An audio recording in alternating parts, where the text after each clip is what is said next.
Hey YNR fans! Waving hand, welcome to YNR Trends, your go-to spot for the juiciest Young and the Restless updates, shocking spoilers, and all the drama you can't stop talking about.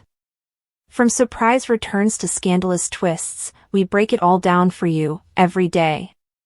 So grab your coffee, hit that subscribe button, and let's dive right into Genoa City's hottest gossip. According to Monday, August 18th spoilers for The Young and the Restless, Lily Winters turns down Kane Ashby's request, and Nate Hastings will demand the secret of Audra Charles. Lily will continue to pressure Kane to accept her assistance with the twins and to abandon whatever scheme he is hatching on the train. Kane will be demanding for another opportunity to revive their relationship since he wants more from Lily. Kane will become frustrated and decide to handle the damage control with the kids alone if Lily doesn't want to go down that path once more. At one point, Holden Novak will appear pretending to be talking about a job opportunity. By pretending that this is about employing Holden to oversee his properties in Genoa City, Kane will support Holden. If Holden doesn't follow Lily's advice to go completely, she will make fun of Damien Kane's passing and tell him to watch his back. When Nick Newman isn't upset about Kane holding him captive, Phyllis Summers at Society will know something's wrong. Nick will imply that he wants peace and will ask Phyllis for assistance in forming a Kane coalition. In the end, Lily will provide updates on her Kane meeting and display her protective nature toward her kids. When he returns with Kane, he will inform Holden that he will not put up with any disrespect for Lily. Additionally, Kane will call Charlie Ashby in private and encourage his son to call back with his sister, Maddie Ashby. Regardless of what her grandfather may think, Claire Newman will continue to be furious over Victor Newman's behavior at the coffee shop and will inform Nikki Newman that she will be moving in with Kyle Abbott. Claire will also be critical of Audra's insistence and will surprise Nikki by telling her about Audra's most recent antics. Claire will make a suggestion on a shady takedown plan after explaining how Audra put on a show and kissed Kyle in front of her. Nikki may be a little alarmed by Claire's vindictive statement, but her granddaughter will assure her that she won't go so far as to abduct or poison Audra. Showing Nate Hastings the true Audra and blowing her world away will be the only goal of this. Nate and Audra will return to town after Damien's funeral, as seen in the park on Monday's YNR episode. Nate will return to his inquiries about Vibrante and the reason for Audra's abrupt breakup with Victor now that Damien has been laid to rest. Audra will seem to have recently realized that Nate was correct and that Victor was unreliable and not someone she wanted to work with. Nate will essentially demand the rest of the narrative because he believes there is more to it than that. Audra will become increasingly defensive and upset the harder Nate presses. Audra will try to turn the tables on Nate by claiming that he is treating her like a sellout who would never part with the money. Audra will, however, make a comparison to the Tucker McCall incident and pretend that this was about prioritizing her own dignity. Nate will also learn that Audra has already received an offer from Sally Spectra for another employment. Even though Nate will eventually back off a little, he will still believe that something occurred in Nice. Nate will be dissatisfied with this entire talk since Audra isn't being completely honest. According to teasers on The Young and the Restless, Audra and Nate's romance might be in jeopardy. Watch to see if Claire will lose it. Inside the Grand Phoenix, Nate leaned against the bar and stared at Audra across the room, unable to get rid of the weight in his chest. Her charm was on full display as she laughed with someone, but Nate knew the grin wasn't as natural as she wanted everyone to think. After observing her for a considerable amount of time and analyzing her demeanor, he had a gut feeling that she was concealing something significant. Something that could blow up everything in her immediate vicinity. He had had enough of guessing games. Even though he had made an effort to give her some space, he made the decision tonight that he would not allow her to leave without an answer. For him and everyone else entangled in the web she had been weaving for months, the truth was now crucial. Nate followed Audra as she eventually excused herself and made her way to the quieter area of the room. When he finally caught up to her, he didn't bother to lower his voice. He firmly said, "We're done pretending, Audra," as his gaze met hers. "I am aware that you have been hiding something from me. I've had enough of being pushed along. Now is the time to share your secret with me. Audra eyed him, her mouth slightly parted as she froze. Although she was rarely taken by surprise, Nate's directness unnerved her. She tilted her head in an attempt to hide a cunning smirk. Nate, what gives you the impression that I'm concealing something? You've always had the ability to see shadows where none exist. He moved in closer, speaking softly enough for her to hear. Avoid playing tricks on me. It's visible in your eyes. It's killing you because you're hiding something. You will cease lying if you truly care about me as much as you say you do. She was surprised by how sharply the cutting edge of his tone hit her. Audra lost her temper for the first time in a long time. She detested his ability to frighten her and the way his comments appeared to pierce her more deeply than she let anybody else. However, disclosing her secret would mean tearing down the meticulous barriers she had put up to keep herself, and her future, safe. Her instincts told her to turn away, but she was imprisoned by Nate's intense stare. Kane, meanwhile, was sitting by himself in Chancellor Park across town, his fists grasping the bench's edge until his knuckles became white. He was burning with desperation, even though the night air was chilly. For days, he had been circling Lily, trying to find the right words to say at the right time in the hopes of getting her to let him back in. Kane's heart would not accept defeat, even if there had been too much treachery and mistrust between them. If only she would pay attention and see how much he needed her, he thought he could still get through to her. The breath seized in Kane's throat as Lily finally showed up. Even in her silent melancholy, she exuded beauty, and her strength was evident. As he shouted her name, he hurried to his feet and forced a smile. Thank you for coming, Lily. I only need an opportunity to clarify. Her face instantly tensed. I told you before, Kane. This doesn't have to continue. Nothing else needs to be explained. His voice shook with urgency as he stepped near her and shook his head. No, Lily. Don't say that, please. I urge you to listen to me even though I know I've messed up and harmed you, God. I still adore you. I haven't stopped. Every mistake I made and every action I took was a result of my confusion in your absence. Give me an opportunity to correct it once. Lily briefly met his beseeching gaze, and a flash of the man she had loved tugged at her heart. However, reality returned with a bang. She recalled the deceptions, the suffering, and the unfulfilled promises that left wounds too severe to overlook. She spoke steadily, but with a hint of sadness. Love is insufficient now, Kane. Simply being lonely does not give you the right to beg your way back into my life. I kept giving you opportunities, but each time you showed me that you weren't prepared to be the guy I needed.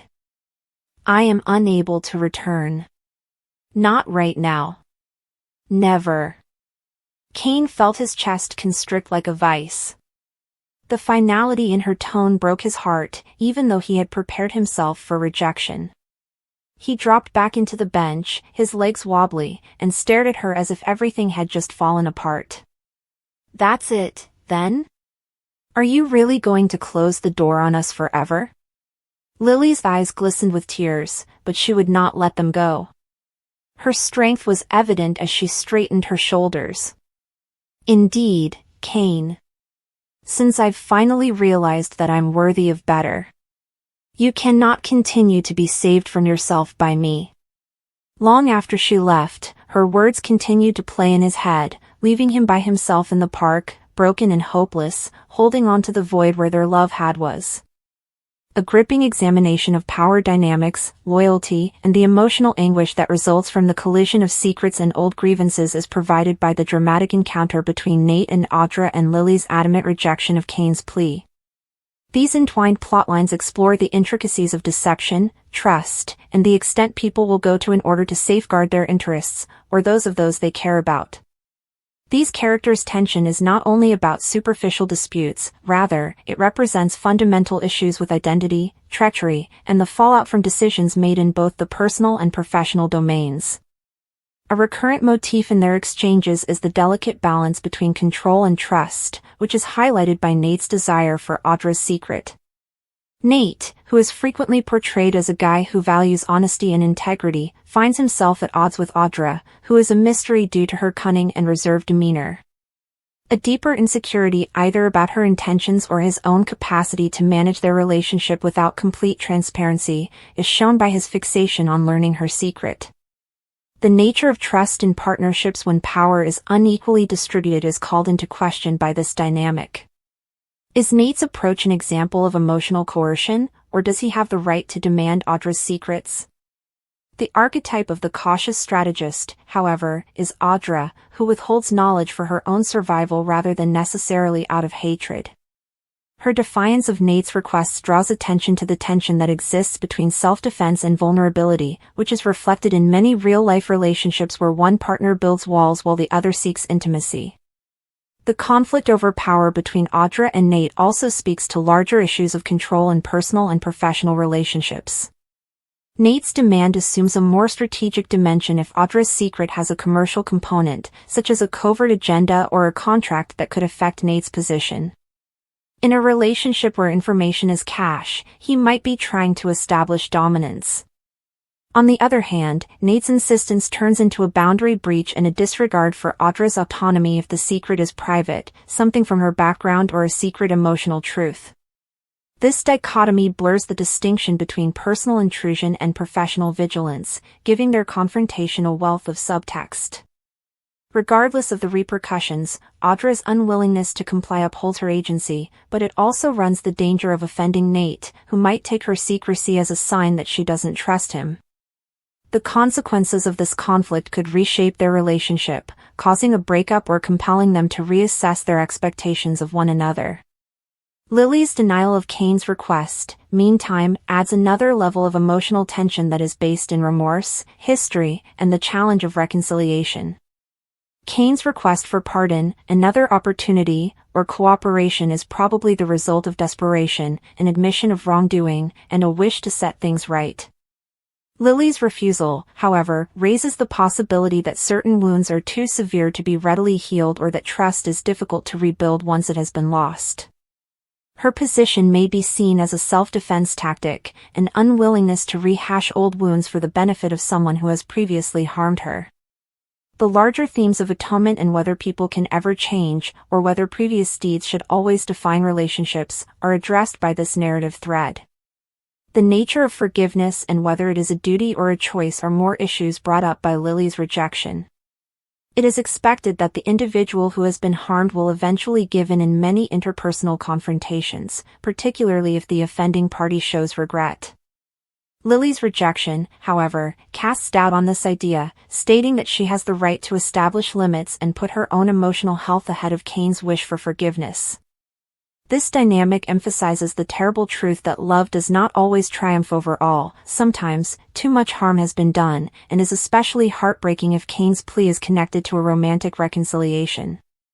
Lily's denial, on the other hand, might indicate a wider disillusionment, a realization that some relationships are better left in the past, if Kane's appeal has to do with family or work-related issues.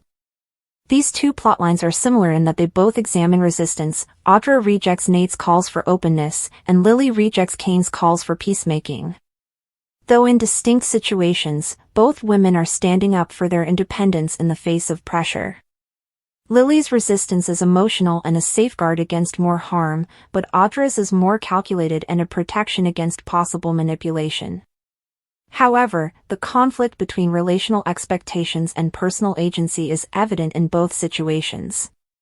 While Kane's plea implies that Lily owes him compassion, if not forgiveness, Nate's demand for Audra's secret places him in a position of power, as if he is entitled to the truth.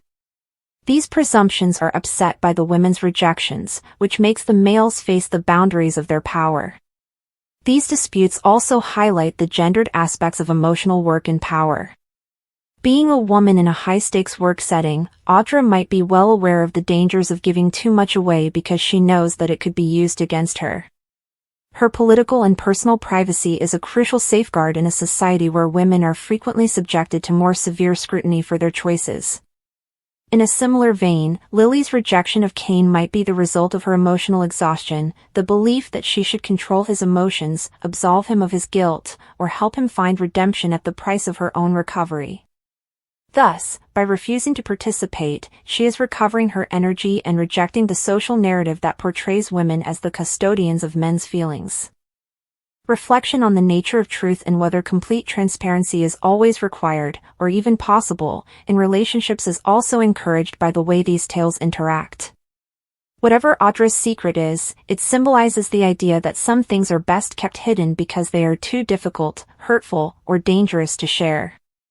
Although Nate's insistence on knowing might be the result of a sincere need for intimacy, it could also indicate a lack of acceptance of the fact that relationships frequently involve negotiating uncertainty and a lack of tolerance for ambiguity. In contrast, Lily's rejection of Cain implies that some truths, once spoken, cannot be changed and that the fallout from treachery may make reconciliation unfeasible. Both situations cast doubt on the utopian belief that honesty always results in resolution, offering a more complex perspective in which silence and secrecy might occasionally serve as acts of preservation rather than deceit.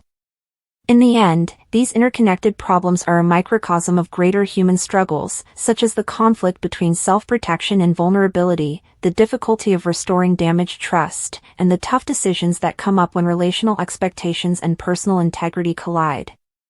In addition to being plot devices, Nate's demand and Lily's denial are representations of long-standing emotional and psychological conflicts. It remains to be seen if these conflicts will result in more alienation or growth, but they unquestionably add depth to these people's complexity and heighten the interest in their journeys. The ability of the protagonists to strike a balance between self-preservation and forgiveness, between disclosure and discretion, will determine the resolution, or lack thereof, of these narratives. For Cain, it might entail acknowledging that Lily's rejection is a result of his own behavior rather than a punishment. For Nate, it might entail learning to respect Audra's limits even in the absence of complete disclosure. Although Audra and Lily view their refusal as evidence of their tenacity, it also begs the question of whether total resistance can last or if there will come a time when they must be open and receptive in order to evolve as individuals. These stories serve as a reminder that relationships are rarely clear-cut when there are no simple solutions.